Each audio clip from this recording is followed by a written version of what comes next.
Juste pour dire que je vais passer la parole tout de suite à Gilles Bourgarel, il n'y a pas besoin de le présenter, tout le monde connaît ses travaux, en particulier sur les maisons du canton de Fribourg. Alors, Gilles Bourgarel est un collaborateur du service d'archéologie du canton de Fribourg et responsable du département Moyen-Âge. Excusez-moi, effectivement, j'avais peut-être surestimé le fait que tout le monde le connaissait. Vous avez raison de me le rappeler. Merci. Très bien. Voilà, alors je vais essayer de présenter l'archéologie de la maison urbaine. Donc, il ne s'agira pas d'un cours d'histoire de l'art dans les 20 minutes imparties. Et vous me pardonnerez si les exemples que je présente sont essentiellement fribourgeois, mais je remercie Jacques Bujard pour les documents qu'il m'a transmis. Et c'est ces documents-là qui vont illustrer les cantons de Neuchâtel et de Genève. Il y aura un petit trou entre deux pour le canton de Vaud, j'en suis désolé. Euh, Couvrir un sujet pareil en 20 minutes, ça tient un peu de la gageure. Donc, je vais comment... Alors, voyons, j'essaye de faire avancer les médias, mais maintenant, ça avance pas. Alors... Ah, voilà. Le paysage urbain en 1350 est déjà constitué et il ne va pas évoluer, si ce n'est avec quelques pertes ou abandons de petites villes médiévales qui vont retourner à l'état de village, voire des sites complètement abandonnés, comme dans le canton de Fribourg, les sites d'Arc-en-Ciel ou de Pont-en-Augo. Les créations urbaines après 1350 se caractérisent d'abord par des projets sans suite ou à peine commencés, comme Henri Polis, déjà évoqué par Jacques Bujard, et le projet de ville de Versoix. Et vous remarquerez les analogies entre les deux plans, un axe central bien développé, une série de places en enfilade avec des places latérales. Donc, on voit que la notion aussi de représentativité de la ville et de placement des édifices principaux est conçue selon un schéma préétabli. La seule création urbaine qui a abouti durant cette période-là est Carouge. Et là, je renverrai nos auditeurs à l'ouvrage d'André Corbeau sur l'invention de Carouge. Je donne ici un des plans qui a présidé à la réalisation de ce site, mais il y en a eu plusieurs et on remarque de nouveau un plan régulier avec les irrégularités provoquées par le cours de larve et une succession de places axiales, donc un peu les mêmes concepts. La ville telle qu'elle existe en 1350 et qu'elle va évoluer, les villes médiévales sont la plupart du temps sans place, avec des réseaux de rues plus ou moins larges sur lesquels se déroulaient les marchés. Ici, celle du Landron est un peu une exception puisque un rang de maisons était prévu initialement au centre, mais on a renoncé à les construire en 1349, ce qui donne cette image de place qui devait être plus vaste à l'origine puisque les immeubles, les maisons se sont agrandis en direction du centre de la Villette, mais on voit tout de même une place sur laquelle pouvaient se tenir les marchés et les foires, ici le marché au bétail. Pour le cas de Fribourg, c'est un peu la même chose. Les principales places représentatives de la ville ont été créées à partir de la seconde moitié du XVe siècle, place de l'Hôtel de Ville, place Notre-Dame.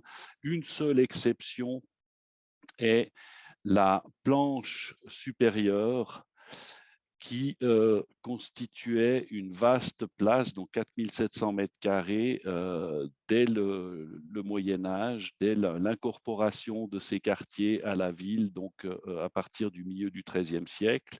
Elle a d'abord servi de place de tir, de 1301 à 1450, puis au XVIIe siècle, là cet extrait du panorama de Martin Martini vous montre les perches qui étaient installées sur la place pour le séchage des draps ou des peaux. Nous sommes dans un quartier de tanneurs, de tisserands et de teinturiers et également des dépôts de bois. Puis au XIXe siècle, le marché au bétail s'y tient avant que la place ne soit plus qu'un parking et il faut profiter de l'image supérieure de cérémonies militaires pour pouvoir photographier la place sans les voitures.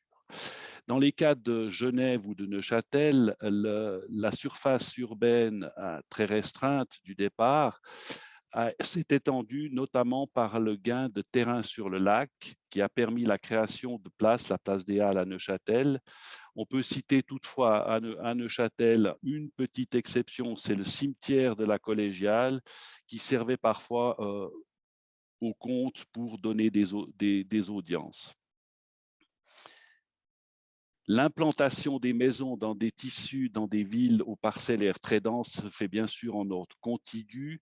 La plupart du temps, les façades sont sur front de rue, avec parfois un espace à l'arrière de la maison ou des parcelles entièrement bâties très densément, ou comme ici pour le rang ouest de la rue de la Samaritaine à Fribourg, double rang de maisons avec des courettes au milieu. Il ne s'agit pas de ruelles égouts dans ce cas-là. Les plans types des bâtiments essentiellement construits sur des parcelles en lanières étroites et profondes impliquent de placer les pièces habitables en façade et de réserver l'espace central peu éclairé pour les cages d'escalier et l'âtre. On le voit ici pour ces exemples de la rue du Musée à Estavayer, des maisons du XVIe au XVIIIe siècle, avec toute une série de transformations durant ces périodes-là, où on voit en général plutôt une subdivision des pièces et avec l'évolution dans le temps, la plupart des pièces habitables étaient dotées de poêles, ce qui n'était pas toujours le cas au XVIe siècle. Souvent, on a le poêle, une pièce chauffée, une pièce où se tenait la cuisine. On voit par exemple ici l'exemple de la Grand Rue 10 à Fribourg avec cette énorme cage d'escalier et puits de lumière créé en 1606-1607. Le puits de lumière était possible par le décalage du niveau de toiture de la partie arrière de la maison par rapport à la partie côté rue, ce qui permettait d'amener la lumière au centre du bâtiment. Les exemples genevois de la Grande Rue et de la rue de la Boulangerie montrent la même disposition, cage d'escalier au centre, et vous voyez ici, ce qui est frappant, c'est le grand nombre d'étages qu'ont acquis ces bâtiments durant la période concernée. On passe à la fin du Moyen-Âge de bâtiments d'un voire deux étages sur rez-de-chaussée à des constructions de 5 étages sur rez-de-chaussée. C'est plutôt exceptionnel. En général, dans nos régions, c'est 2 à 3 étages pour nos petites villes. Genève faisait un peu exception, mais c'était lié à sa situation particulière d'un territoire, d'une ville enserrée dans son enceinte, dans un territoire très restreint qui a offert peu de possibilités d'extension urbaine. On a aussi des plans un peu différents qui apparaissent dans certains cas, avec cage d'escalier déportée dans une cour à l'arrière des bâtiments, comme la Grande Rue à Morat, ou un autre cas d'une maison reconstruite en 1735-1736. Alors là, il s'agit vraiment d'une grande maison avec 2 corps de logis séparés entre eux par des galeries dans lesquelles était logée la cage d'escalier. On avait aussi ce type de construction également à Genève. Je me souviens du Café du Commerce à la place du Mollard avant sa démolition, qui avait une cour dotée de galeries et d'un très bel escalier. On peut aussi trouver dans certains cas sur des plans plus trapus, comme la place du Petit Saint-Jean 37 à Fribourg, un immeuble du XIVe siècle réaménagé entièrement en 1591-96 avec une cage d'escalier déportée dans un angle de la construction. Et là, une particularité, après cette transformation, la maison était dotée d'un âtre par niveau, c'est-à-dire on peut avoir un premier indice d'un bâtiment locatif, ce qui deviendront nettement plus courants au XVIIIe siècle et XIXe siècle. On a vraiment des transformations d'immeubles, de maisons qui étaient monofamiliales avec souvent boutique ou atelier au rez-de-chaussée en maisons locatives. Les matériaux de construction sur la partie occidentale du plateau suisse en milieu urbain, le matériau par excellence est la pierre, et ce, dès le Moyen-Âge. Le matériau le plus fréquent pour les villes entre Fribourg et Genève est la Molasse. Vous voyez ici cette maison du début du XVIIIe siècle de la rue Pierre-Héby à Fribourg. Dans la région des lacs, c'est bien sûr le calcaire jaune d'Autrive qui a été largement exporté. Alors, malheureusement, pour nos dendrochronologues, je n'ai pas de maison pour laquelle il manque une façade ou un mur, donc qui aurait été inachevé suite au naufrage sur le lac. Mais voyez cet exemple de la maison de la famille Stultz de 1700 qui s'inspire, bien sûr, de l'architecture neuchâteloise, aussi des constructions en calcaire blanc du Jura, ici les maisons de Mières à Estavayer, reconstruites en 1643. Et vous remarquez qu'il s'agit en fait de deux maisons individuelles avec chacune une entrée et un programme assez similaire. On peut aussi avoir des matériaux de la pierre de taille, mais des mixtes, comme la façade de la maison Pontrose à Estavayer de 1442, avec un socle en grès, coquillé ou molière, plus résistant à l'humidité, les étages supérieurs en molasse, mais le mur latéral en simple moellon destiné à être enduit.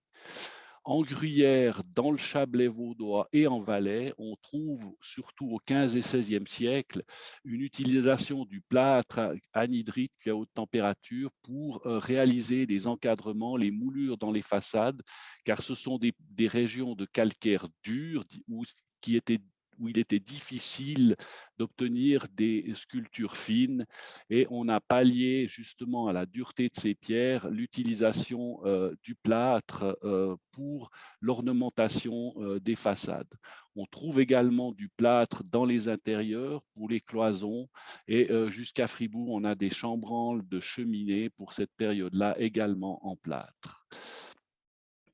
Les façades à Genève connaissent aussi une évolution à peu près similaire, mais on voit qu'encore à la fin du XIVe siècle, on a des constructions en pan de bois entre des murs mitoyens en pierre qui peuvent être en encorbellement.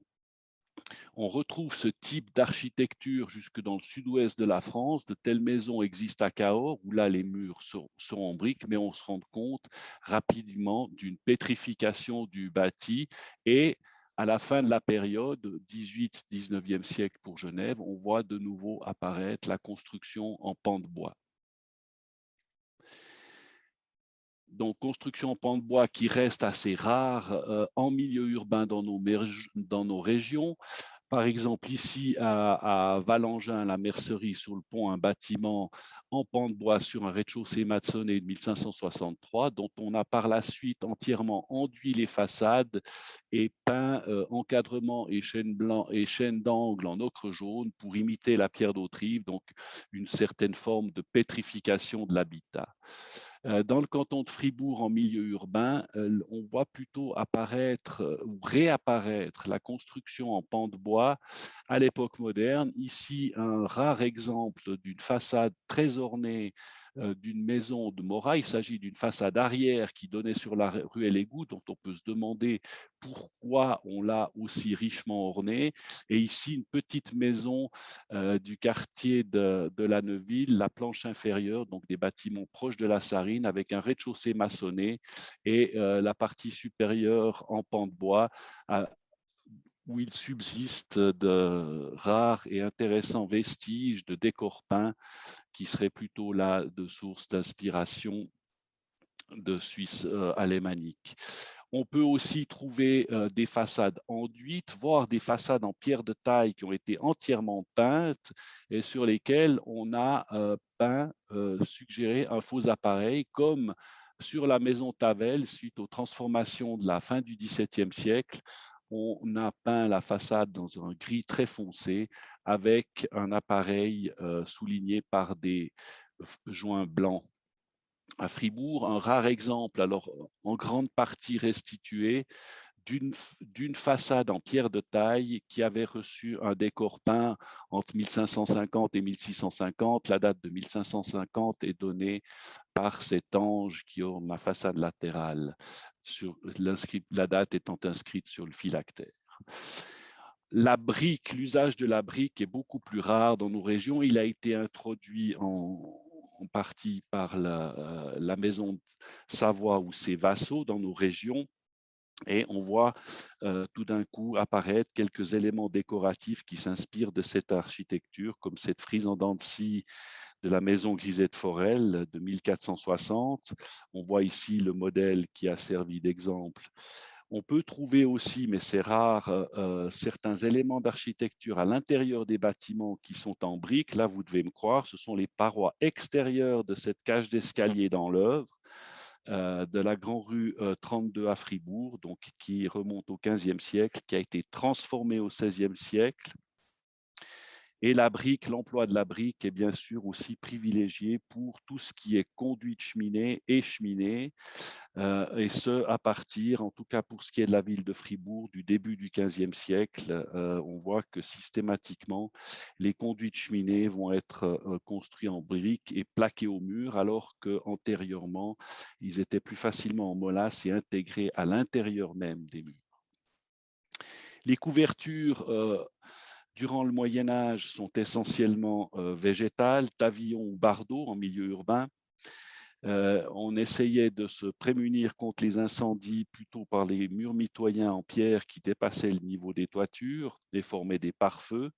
Et à partir du début des années 1430, et ce, à peu près dans toutes les villes du plateau suisse, on remplace ces couvertures végétales par de la tuile qui a impliqué une modification architecturale des bâtiments, la tuile supportant pas des pentes aussi faibles que le pavillon. Donc les pignons ont été surélevés et on remarque les lattages qui supportaient ces tuiles sont en général en sapin blanc qui résiste mieux à l'humidité, et on y pratiquait des petits trous d'hommes. On voit ici les échancrures, donc où il y avait des tronçons de latte amovibles pour permettre les réparations en évitant de monter des échafaudages. Pour la typologie des tuiles, je renvoie nos auditeurs à l'excellent ouvrage de Michel Groth consacré aux tuiles anciennes du canton de Vaud, évolution qui est à peu près similaire sur l'ensemble de la Suisse romande, où là je montre de quelques exemples, de rares exemples de tuiles à découpe droite qu'on trouve du 15 au XVIIe siècle dans certaines localités. Ici, les encadrements de fenêtres sont bien connus. Par contre, leurs fermetures, surtout pour la fin du Moyen Âge, sont bien moins connues. Je montre quand même cet exemple, un fragment de vitrail trouvé au pied des fenêtres de la maison de la Grand Rue 36 à Fribourg. La phase de construction est bien datée en 1366 par 5 plafonds encore conservés dans l'immeuble. Et par contre, la fermeture de vitrail, on est vers 1366, probablement à l'achèvement de la maison. À partir du XVe siècle, on voit apparaître les vitrages en cive ou cul de bouteille qui vont perdurer au XVIe et XVIIe siècle, avant l'apparition du verre à vitre dans nos régions, plutôt à partir du XVIIIe siècle. Les fenêtres du XVIIIe siècle se caractérisent par des répartitions en petits carreaux, dont la taille augmente avec les progrès techniques de la fabrication des vitres. Et on voit ici un exemple de fenêtre de la première moitié du XIXe siècle. Les revêtements de sol à l'intérieur des bâtiments peuvent être en carreaux de terre cuite. Les plus anciens exemples remontent au début du XVe siècle à Fribourg.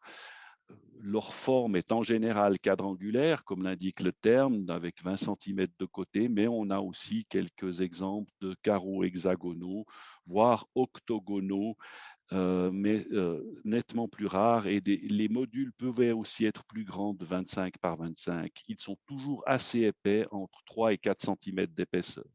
On les retrouve souvent dans les combles où ils formaient un pare-feu supplémentaire par rapport à la toiture, et il faisait aussi office d'isolation thermique pour les bâtiments. Quant au mode de chauffage sur l'essentiel du plateau, sur l'ensemble du plateau suisse, c'est le poêle qui est privilégié, y compris à Genève. Et là, cette diapositive vous montre très résumé leur évolution entre la deuxième moitié du XIVe siècle et le XIXe siècle. Comme je l'ai souligné tout à l'heure, plutôt à la fin du Moyen Âge, XVe siècle, on a peut-être encore un seul poêle par bâtiment en plus de l'âtre domestique, mais à partir des XVIIe et XVIIIe siècles, le confort va augmenter dans les maisons et quasiment chaque pièce habitable va être dotée d'un tel système de chauffage. Quant aux plafonds, ils sont au début de la période essentiellement à solives apparentes, comme ici ces exemples de la rue de la Neuville 48 où on est entre 1382-83, avec un système de solives parallèle au mitoyen qui repose sur des poutres de rive. La même chose à la Samaritaine 16 où entre les solives, on a déposé une chape de mortier, ce qui est plutôt rare et qui montre le soin apporté à cette construction. En général, c'était des chapes d'argile, voire simplement des gravats, et on peut être sûr que ces chapes d'argile sont contemporaines à la poutraison mise en place en 1407. Il s'agit là des empreintes caractéristiques de poulaines du XVe siècle, donc aucun doute sur la date. On a également des solives moulurées avec des moulures tauriques qu'on va retrouver alors plutôt dans la partie occidentale du plateau. Là, je vous montre quelques exemples fribourgeois du XVIe siècle, à Estavayer-le-Lac, la Grand Rue 38 et la maison de Pré-Maillardeau où une grande salle a été subdivisée probablement à la fin du XVIIe siècle et une petite pièce a reçu un très riche décor peint. Il s'agissait probablement d'un studiolo comme ils étaient en vogue à cette époque. Les poutraisons peuvent être aussi plus simples et les poutraisons apparentes, simplement chanfreinées, vont perdurer jusqu'au XVIIIe et XIXe siècle, notamment dans les étages supérieurs des maisons qui étaient réservés à des logements plus modestes, voire aux domestiques. On peut également trouver des poutres à chanfrein avec des petites moulures très fines, quelques cavets et autres au XVIe et XVIIe siècle, assez fréquemment. Un autre type de plafond est bien connu dans nos régions, surtout pour les 15 et 16e siècles, les plafonds à madriers jointifs avec ou sans couvre-joints ornementaux. Ici, des exemples fribourgeois de la première moitié du 15e ou du milieu du 15e siècle. Également un plafond à madriers jointifs ici avec des couvre-joints beaucoup plus simples de la rue des Forgerons 38. À Estavayer-le-Lac, on connaît plusieurs de ces plafonds qui sont totalement lisses, absolument sans couvre-joint. Les plafonds à la française sont également connus dans la partie occidentale du plateau suisse. Ici, ces quelques exemples fribourgeois montrent ici la maison des cires d'Estavayer-le-Lac à la Motte-Châtel 8, un plafond réalisé en deux phases entre la fin du XVe siècle et le début et 1525-26. Ici, hélas, feu le plafond de l'auberge Saint-Georges de Romont qui abritait une grande salle au deuxième étage. Et voilà ce qui restait après l'incendie du bâtiment. Aucune de ces solives n'était récupérable, hélas. Donc là, on a un exemple aussi de la fin du XVe siècle. Et à la maison Chapelny de Maillardeau de Rue, on trouve également plusieurs de ces plafonds à la française. Les plafonds à caissons étaient aussi largement répandus dans nos régions avec diverses formes et modules, avec une tendance à l'affinement des couvre-joints au fil du temps. Les couvre-joints des 16e et 17e siècles sont en général plus massifs que ceux du 19e siècle. On peut également, mais c'est plus rare, trouver des frises avec décor en méplat.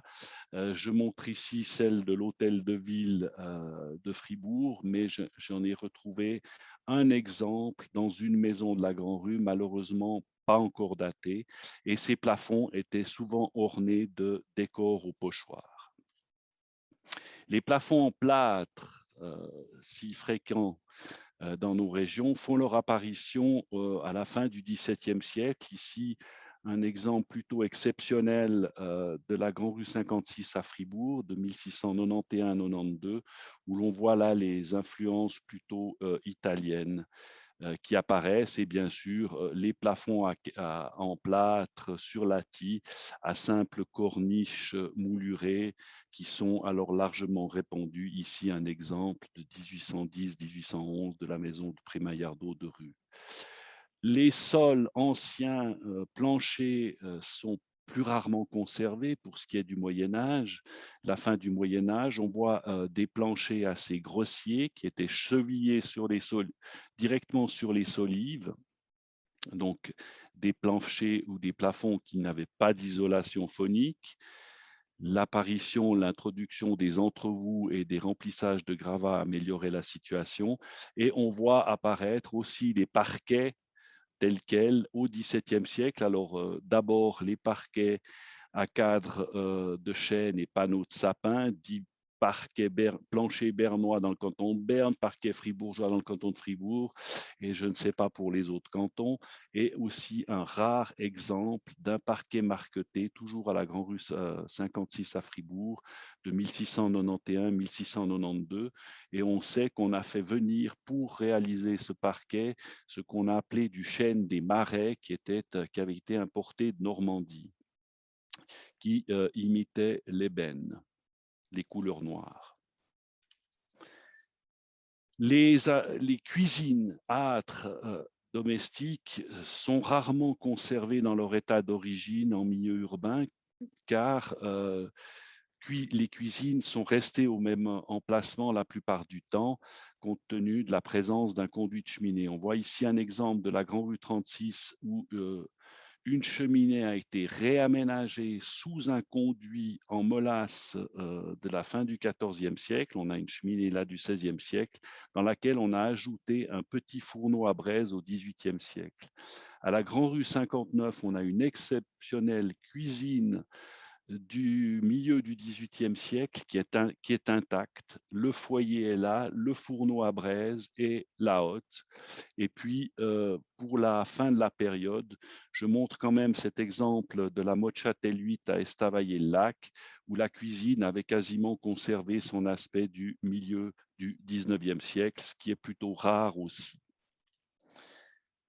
Les décors peints, je ne vais pas m'étendre là-dessus. Je donne juste cet exemple, encore une fois, de la maison de Prémaillardeau, avec un plafond de poutres très resserrées de 1565-66 et le décor de 1591. On relèvera aussi dans cette grande salle la présence de l'archeban du XVIIe siècle. Donc c'est un meuble qui a toujours été dans la maison et c'est assez exceptionnel pour être souligné, le mobilier d'origine de ces bâtiments étant très rarement conservé.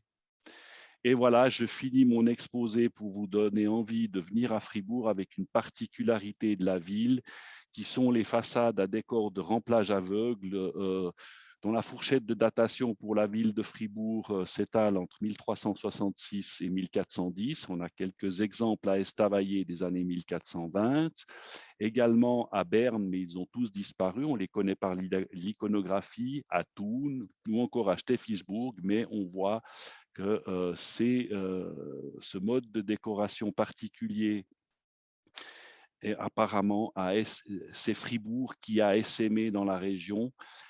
Alors, l'origine de tels décors à Fribourg reste à décrire et à définir.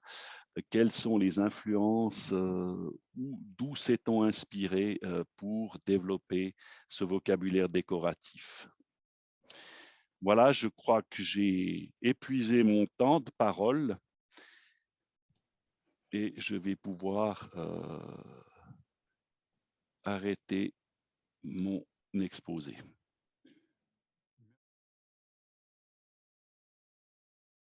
Merci Gilles pour ce très beau panorama au travers de maisons romandes, mais en particulier fribourgeoises, dont l'état de conservation nous fait toujours rêver. Fabien Langenegger est chargé de poser la première question. À toi la parole. Voilà, vous m'entendez? Oui. Ah oui, d'accord. Moi, je ne vais pas vous poser une question sur le bois, mais je vais rebondir évidemment sur mon naufrage de 1770. Et je voulais vous demander si Vous retrouvez régulièrement dans les archives des mentions de la provenance des matériaux, notamment des calcaires, et puis s'il y avait souvent des problèmes d'approvisionnement, et notamment des recommandes de pierres suite à un naufrage. Alors malheureusement, j'ai encore jamais eu l'occasion d'étudier ces aspects-là. C'est vrai qu'on travaille aussi à Fribourg, à Estavayer, à Morat, où ces questions-là, mais il faudra lire attentivement l'ouvrage de Daniel de Rémy sur la Oui, ville d'Estavayer, où là, ce genre de problèmes ont pu être transcrits par les sources et encore trouver ce type de renseignements dans des archives communales peut éventuellement se produire pour des bâtiments publics, mais pour ce qui concerne les maisons privées, on a rarement les contrats de construction et les comptes de ces constructions qui pourraient nous révéler ce type de difficultés. d'accord. Est-ce qu'une étude attentive, par exemple des blocs là, qui semblent quand même assez particuliers par leur dimension, pourrait apporter un éclairage